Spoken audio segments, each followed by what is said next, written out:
I fell in love with cocktails through a Sazerac. That one drink kind of did it for me. What was it about that drink that made it like click? It was so complex and had so much storied American history behind it. Cocktails is one of our culinary contributions. We created that. What drew you to taking kind of the classic cocktail experience and providing it to a home drinker? He said the most important thing that we will not bend on no matter what is they have to taste good. You want bartenders to want to drink these if they're going to drink a ready to drink cocktail. It's a stamp of approval. Over Drinks with Tip Top Cocktails is where we sit down with people we've met along the way, bartenders, creators, curious minds in food, drink, and culture, and see where the conversation goes. I'm Neil Cohen, co-founder of Tip Top Cocktails, and today joined by Miles Macquarrie. He's beverage director here where we sit at Kimball House, down the road at Jeans, and he has been the recipe developer for Tip Top Cocktails since the very beginning. Miles, thanks for the time, and I've learned so much from you over the years, and you've had a really huge hand in Tip Top, so yeah, thank you. Yeah, of course, thank you. Just to get us going, how did you first fall in love with cocktails? I fell in love with cocktails through a Sazerac that somebody named Greg Best made for me in 2008, and that was I knew I was going to be making drinks at a new bar that was opening, and didn't really know much about them, and that one drink kind of did it for me, and then I just dove headfirst into that world and have kind of been there ever since. What was it about that drink that made it like click? I already liked whiskey. That was such a simple augmentation of whiskey, and it was almost presented just like a glass of whiskey, but it was so complex and had so much storied American history behind it at the same time that I was just fascinated by it. Yeah, cool. Yeah, you mentioned the history of it. I feel like with classic cocktails, you in particular like to really dig into that aspect of them and really understand that. Yeah, absolutely. I think any good chef wants to learn classic cooking techniques. America has taken a lot of cultural, whether it be food or music or all sorts of stuff from other places, but cocktails is one of our culinary contributions. We created that. And so I take pride in that, and I really like the history behind it. But the technique, the old spirits used, old recipes. Yeah, no, definitely. I mean, that really gets to like, of course there's what the cocktail is in the glass, but like, what does it mean beyond the glass? Like, and in your pursuit of cocktails? What does it mean beyond the glass? Oh, wow. Well, I don't know. It's for us, a lot of times it's like a sense of place, whether it be an old one or the current one. So, with classic cocktails, it's like you think about maybe when that was first created and how it was produced when it was first created and what were they using in it when it was first created. And with more modern ones, for me anyway, I think it's really important to look at what's around you as far as like how can you take these classic cocktails and reintroduce them with something that has been grown by a local farmer or focuses on where we're at today. Yeah, I have the unique privilege to live within a mile of Kimball House and get to come here and see what you're doing seasonally throughout the year. Can you speak to how seasonality and the garden that you have here plays into what you're it's a huge part of our program, and I think a lot of times you see somebody's fall menu, somebody's winter menu, like the four seasons. But I think to cook within seasons, you can't really live by that precise guidelines. And by cook, I mean also to make drinks. But a lot of times this stuff comes from chefs, and so we work with so many micro seasons that like, you know, maybe strawberries are early this year. Maybe they're late. Maybe they only have a short window, you know, maybe peaches are only here for a short window because of something that happened in the climate or whatever. And being able to like let your environment write your menu is something that excites me. So like the farmers and the local produce purveyors and our garden that we have outside, those help write the cocktail menu and also the menus for our kitchens that our chefs put out too. And I think that's a very important part of you know, the fine dining world, especially with cocktails. And I'd like to see that pursued by more bartenders, because I think that's a lot of people, bartenders are thinking like chefs, but I think in order to truly think like a chef, you have to cook within seasons like a chef when it pertains to your drinks. And if you miss that aspect, you miss a huge part of actually being like a chef when you're behind the bar. Yeah. So I don't know when people are going to necessarily be hearing this, watching this, listening to this, but we're sitting here in January in Atlanta. What does that mean for what you're currently working on and working with? Well, this is kind of the most boring time. All the herbs are dead. We just got so it is citrus season, and yes, we can grow citrus in Georgia, but the apples and the citrus is completely closing out now, and so now is the time where we have to lean on what we've preserved earlier in the year, and also start to look to people like, okay, who's now, it's like there's this part of the year where like, okay, who's importing stuff from the Sonoma farmers market in California? Right. And like, okay, can we get Meyer lemons from there, or kumquats or whatever? And so this is kind of the odd time where it's like, what have we put up that we can use? And now for this short period, we have to look outside a little bit.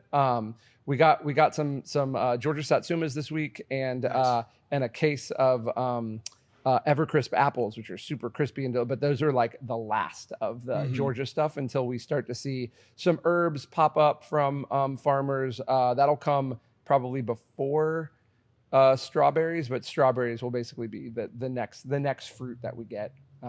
That's the marker of the season. That's back up. That's the strawberries are typically when you're like, okay, spring is coming, and then you start to see a lot more herbs, and that's also when we start to plan to get our seedlings and start to get our garden planted. And so we've decided kind of last year that instead of trying to plant like pull summer stuff and plant for fall and winter, we're going to let summer go as long as it can in our garden, because a lot of it is herbs that will regenerate as you clip them and grow bigger and then when the first frost comes, it basically is done.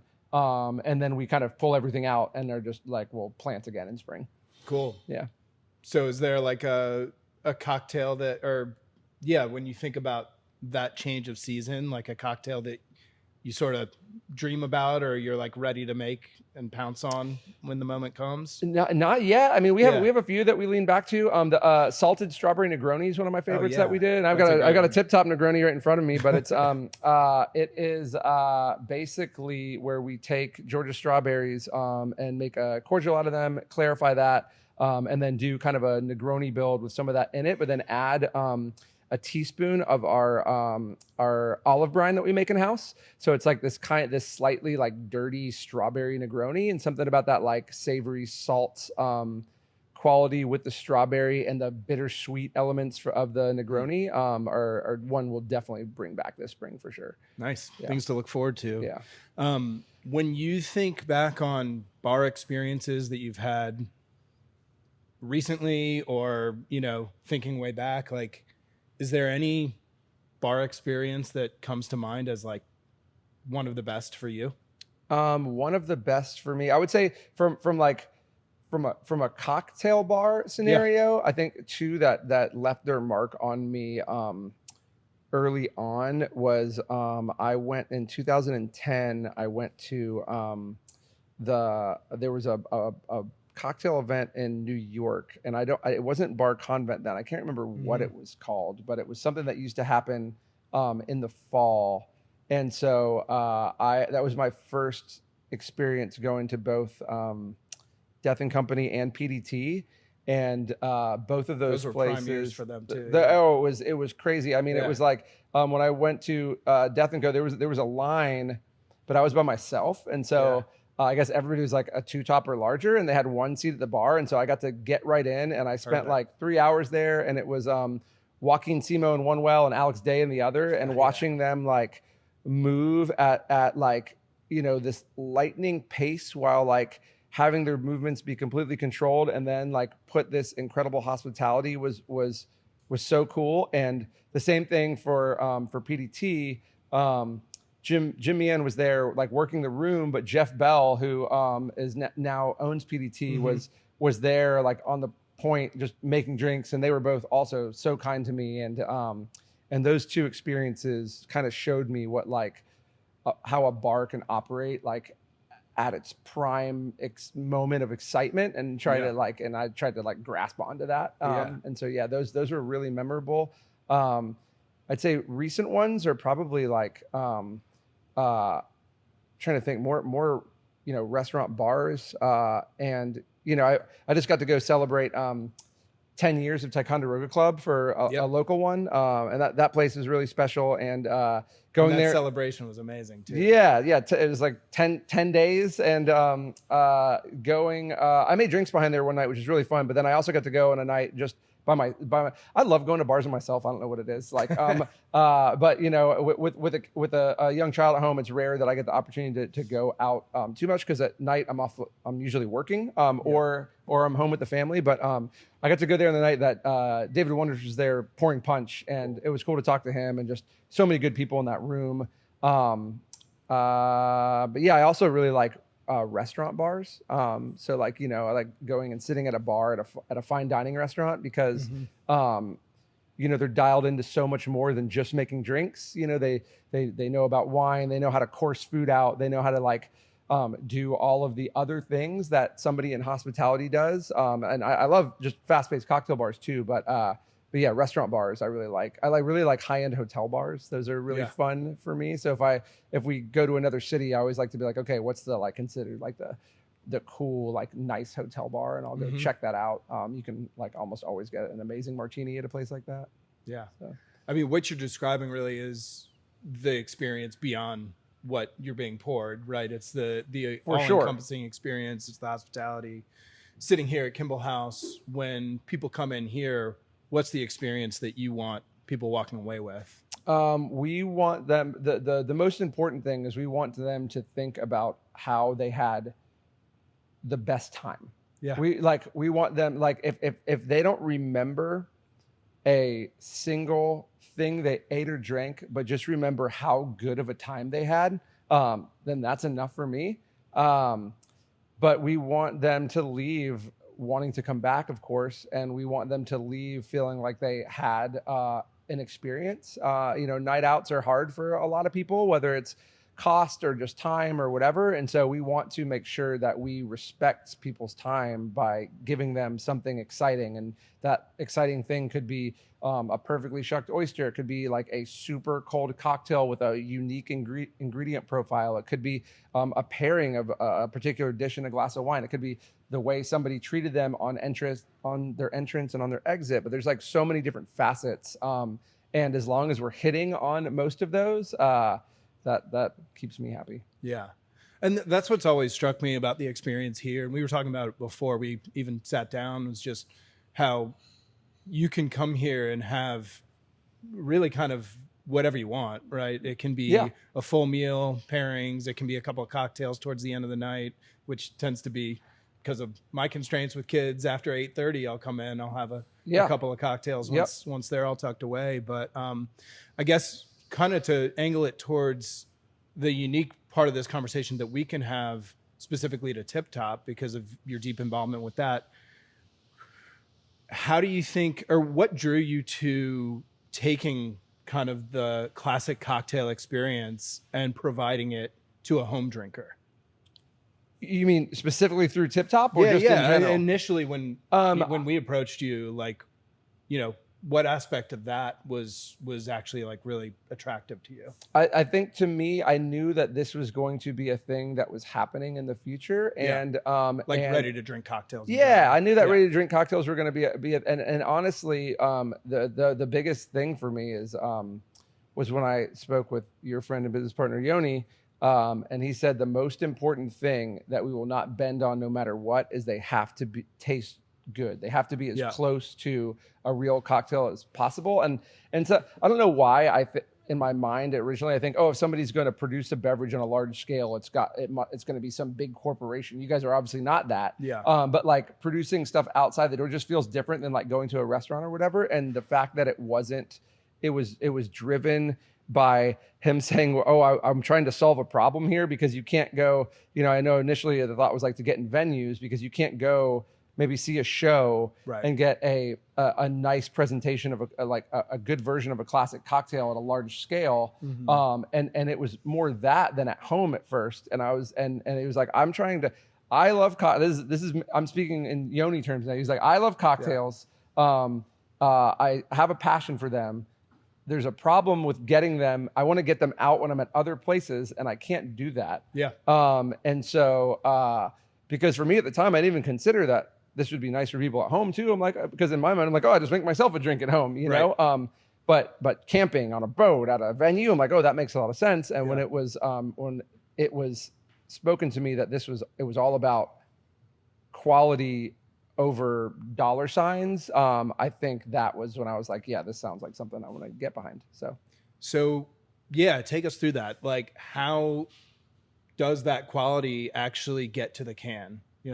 Where does it start and what's the process to getting there? Yeah. Okay. So, as you know, we start by making a drink here at Kimball House. We sit at this table. we sit at this table, and we make a cocktail behind our bar, and then we taste it, and then we make more of those cocktails and put them into nicely sealed glass bottles and ship them on ice up to a flavor house who then analyzes those drinks and starts the process of trying to match everything from bricks, flavor profile, pH level on acidity, texture, color, and then we do a lot of back and forth.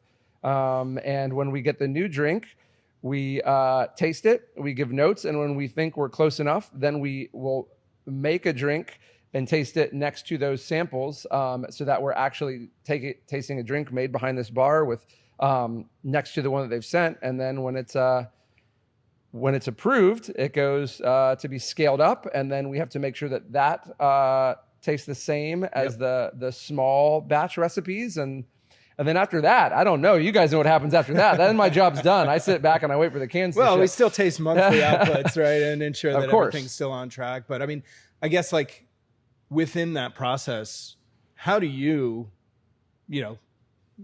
spend a lot of time fine tuning your cocktails that go onto the menu here, and I'm sure there's a moment or something that you look for where it's like, okay, this is ready to hit the menu. Like, how do you determine that with the development of a new Tip Top offering? I mean, God, it just has to taste like the real thing. I mean, it's it's hard to. Totally. I don't have a stack in it. Like it's.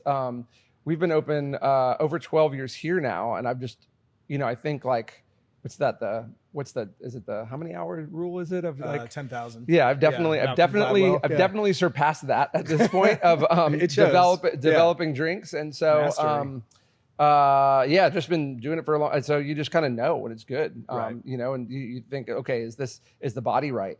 Is the body right now? Will it still be right when we put it over ice? Because something can't. If maybe it seems just a bit rich on first sip, but then if you lean it out and take some sugar away or take anything away, and then you put ice on it and it falls apart and it over dilutes right away, then it's not right anymore. So like, how do you find that perfect level of, spirit, spice, body, balance, acid, sugar, like all of that has to be right. And it has to look right. Like sometimes the color's off, and it's like, if somebody's familiar with a classic cocktail, especially like I know a lot of bartenders that drink these when they're out doing other things. And so it's like, you want bartenders to want to drink these if they're going to drink a ready to drink cocktail, because that's a great a great sign of, it's a stamp of approval if you have the industry enjoying a beverage, knowing that they could easily make one themselves. And so, yeah, the goal is to get it as close as we possibly can.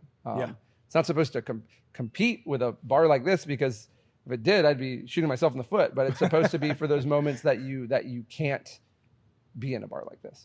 Yeah, and totally. I mean, like we were saying before, the cocktail is just a part of the experience, right? We've never thought of Tip Top as a replacement for a bar experience. Right. It's just what you can reach for to have a great quality cocktail when you're not there. Yeah. Which makes perfect sense. And my aunt, this is just a funny note. She lives in Lancaster, Pennsylvania. Yeah. Just had a retirement party. Made a bunch of food, had like 40 people over to her house. Didn't want to make any drinks. She ordered a bunch of Tip Top margaritas and old fashions, and every single one was gone.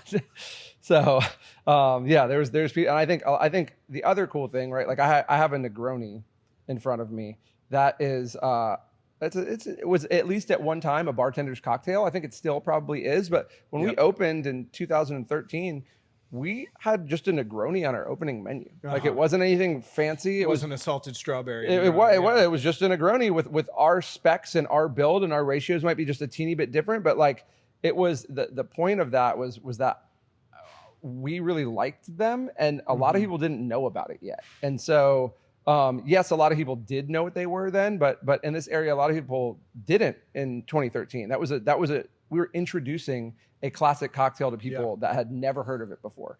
And I think that's a cool thing with Tip Top too, is it's like, okay, maybe somebody in the suburbs now had their first Negroni this way and not from a bar, which is really interesting. It's like to have your first classic cocktail experience to be opened up to something here, and then maybe now they go and order it at bars, is another really like unique thing that I think happens with being able to spread to a wider audience. If that makes sense. It absolutely does. I'm sitting here drinking a Jungle Bird, and one of the biggest kind of points of pride that I have as a founder of Tip Top is that people have told me they had never had a Jungle Bird before having it out of our can, and now that's the cocktail that they order when they're at a bar. Yeah, and that's great. That's just like, we were inspired by Sam Ross, who we've had a chance to now can that penicillin and paper plane of his, and now ideally be able to reach an even wider audience for that then just kind of keeps the cycle going, feeds it back into cocktail culture. Never did I necessarily think that while Tip Top, we wanted to provide people with great cocktail experience away from a bar, didn't cross my mind that would then also impact what might come back to the bar later. Yeah, it's great. It's a good thing. It's wild. But speaking of time away from the bar and sort of thinking about the level of detail that you go into with what you create here, what are your outlets for that creativity or release outside of the bar? Creatively. Yeah. Oh, creatively? Yeah. Well, yeah, I mean, I have hobbies. I have some synthesizers and stuff like that, but tell us about those. I have a modular synth. It's basically like instead of playing video games at night, I patch cables and make sounds, and sometimes musical, sometimes not. But I also am interested in the history of that. So like the early Buchla and Moog stuff, where it was like it's like the first synth before synths were around, where you have to connect all the cables yourself and you can break the rules. So it's kind of like drinks, right? Like you learn how something's wired up. Like if you press a key, there's like a whole signal flow where it's like, okay, oscillator, which makes sound, which goes into a filter, which turns down the harmonics, which goes into an envelope generator, which shapes it, which goes through a VCA, which is an amplifier, which makes its volume go up and down out through the headphone jack. And so in a regular synth, you just press a key and all that happens. And so the cool thing with a modular is you patch it, but once you learn that flow, you can break the rules. Kind of like once you learn classic cocktails, which I think is really important to learn that first, you can start breaking rules, and you can say, oh well, yeah, just because there's a spec somewhere that's like this, you can change it. Like one of the things in the cocktail world that I find really interesting, because you don't see this in the food world, and it I think it needs to be thought about differently. Is it's like someone sees a spec and they're like, oh, that's not a 2-to-1, that's not a Manhattan or whatever, and it's like, what? Like, do you go to a restaurant and have a beef tartare, and because the meat wasn't cut the same way it was at a different restaurant, is it not a beef tartare anymore? Like, it's crazy. Like you might go, and steaks are prepared so many different ways, and recipes are done so many different ways. Like, and because the ratios are different, it's still, as long as you have some of those ground rules in place, it can still be a classic cocktail. And I think that's one of the things where it's like, somebody will name something that's just, it's like, wait a minute, this was done like 200 years ago. Like, learn your classics. Don't just make a classic and then say it's something. Like, that's, you learn it. You go through these books, you learn this history, because it's such a deep part of cocktail culture is the history, is the like stuff that happened before Prohibition, and then and then there's obviously a huge drop off during, and then after things had to get built back up. But there was so many things that were already done. There's so many books that were out, and I think it's okay to like lean into that and to change things, but still give that credit where it's due in a historical space. You know what I mean? Absolutely. I mean, and we get the question sometimes, like, are you ever going to put out a cocktail that like you guys came up with? It's like, why? Like, why would we? There is this 200 years of history of people who've tinkered with all these different flavor profiles and decided that these are the things that work. For sure. And those things are not readily available as it stands today. So why would we go out and try to, and how naive would it be for us to say, let's just create something out of the ether bespoke, when there's so much to play with and pay tribute to and celebrate that hasn't really had a chance to be elevated that way. Yeah, people have like buzz balls for that, let them do some original stuff. That's right. Yeah, sure. They can do what they want. No, I mean, we've got a really good idea of what works here, and I guess kind of going back to the synthesizers and outside of work space, like, what are there other ways that you balance your life? Yeah, I mean, I like to, I love to, I mean, everybody has to eat to survive, but I like to eat a lot. I like to eat good food. I like to cook. I like to exercise so that I can eat and drink whatever I want. And that also is like good for my mental health. To like you're a runner. Get out. I'm a runner. I started doing some strength stuff too, because being a runner, I've started to injure myself over time. And so looking at strengthening other parts of my body so I can continue to run. And I'm not a long distance runner. I just like to do it as many days out of the week as I can, so that it's really just like I like to do it before I even have my coffee, like get up and just go and move and get outside. And that really like helps to kickstart my day and get me like in a good headspace to start my day out. We're an only child household. We have a 9-year-old at home. We love doing stuff with her, that's really about it. Just mostly normal stuff. One niche hobby, but mostly just maintaining the restaurants and working. We have an oyster farm as well. I don't get to get down there as much as my other partners, but that's a really fun passion project from Shiny Dimes. Yes, Shiny Dimes. So we grow our own oysters in the off the Gulf Coast. The Gulf of Mexico down in Florida, and that's been it's been great.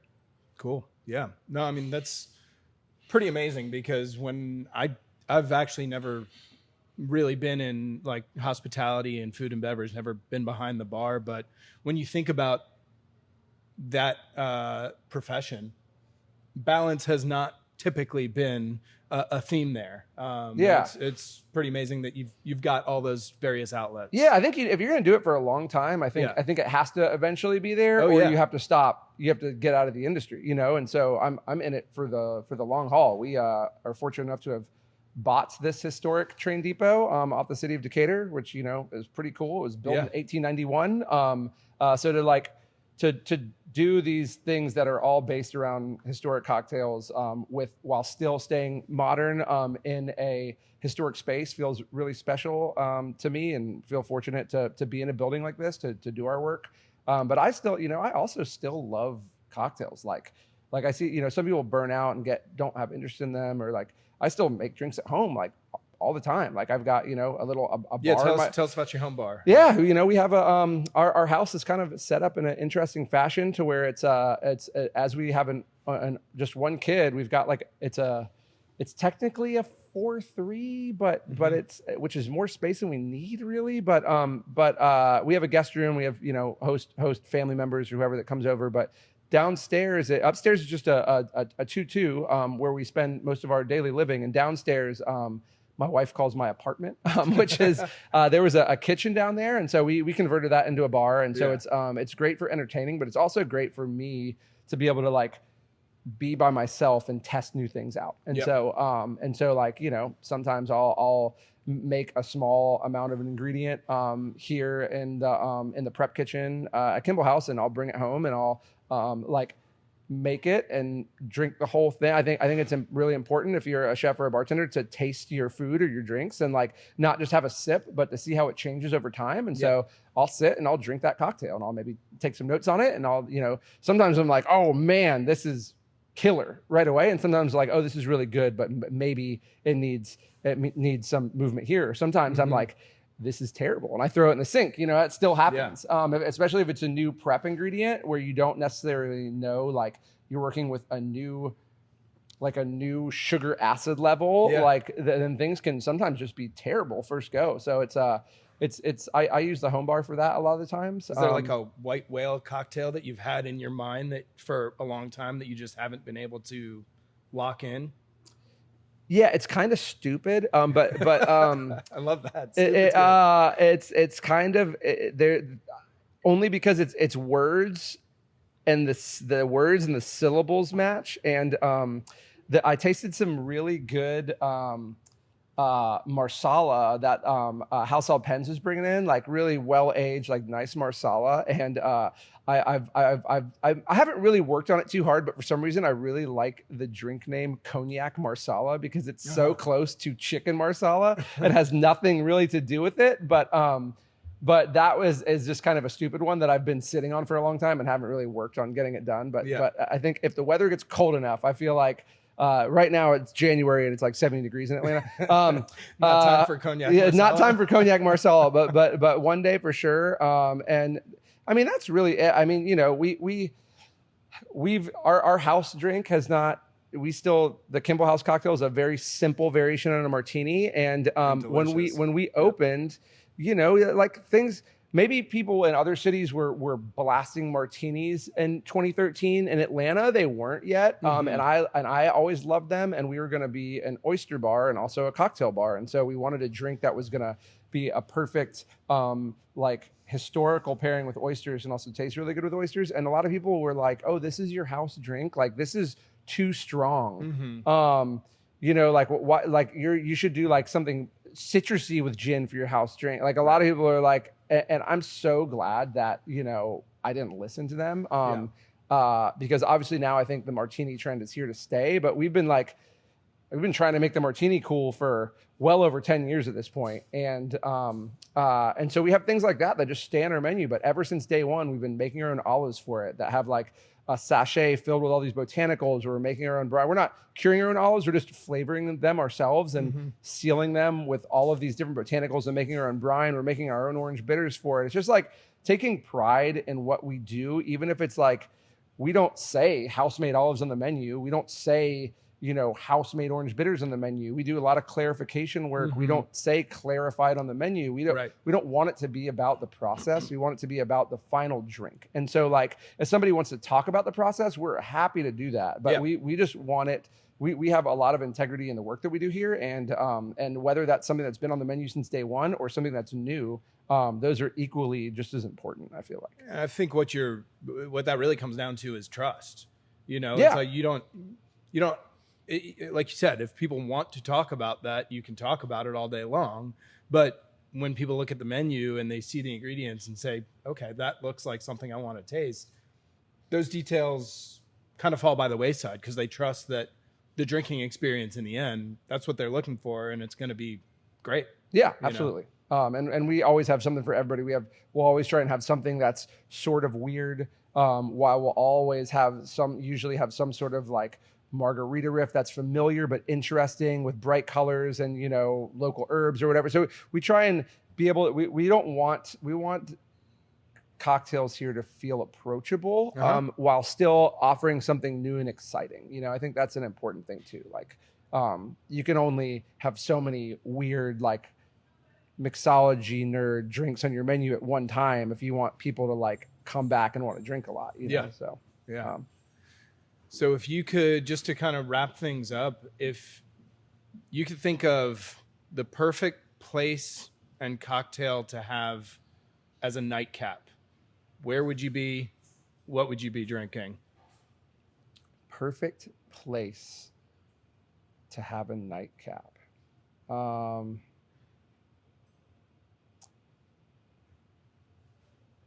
Think about that, because the first drink would be easy. The nightcap's a little bit different. Yeah. We'll start with the drink.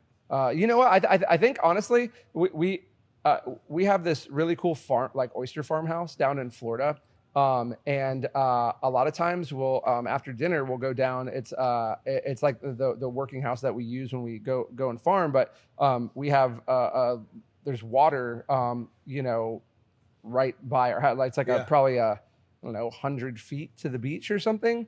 And we'll a lot of times light do a fire down on the beach at the end of the night. Sweet. And I think a tea punch, but I know that's like supposed to be it's super hot outside drink, but when you're what's a tea punch for those who don't know? Oh, tea punch is just rum agricole with a little bit of Martinique sugarcane syrup and just like a teeny bit of lime juice with also the lime oil. So it's almost like a rum agricole old fashioned with lime instead of bitters. But that by the fire where it's still bright, but it's like very boozy and rich, and it kind of like opens as it dilutes. Because when we're there, if I'm making a tea punch, I'm not like stirring it in a mixing glass. I'm gonna do like here. If you order one at Kimball House, we're gonna like have it to where it's like perfectly diluted and like everything is like the idea here is it's below freezing, perfectly diluted at first sip on a huge chunk of ice, so that preserves your temperature. There, I'll just stir it in an old-fashioned glass, and like first sip's like a little bit too strong, and then it just like kind of opens up. But like down by the beach is a nightcap. It's a very nice one. Sounds perfect. Yeah. Well, Miles, we can wrap up from there, but just appreciate the time and look forward to sitting down over drinks with you again. Yeah, thanks for having me. I look forward to hearing the other ones that you do.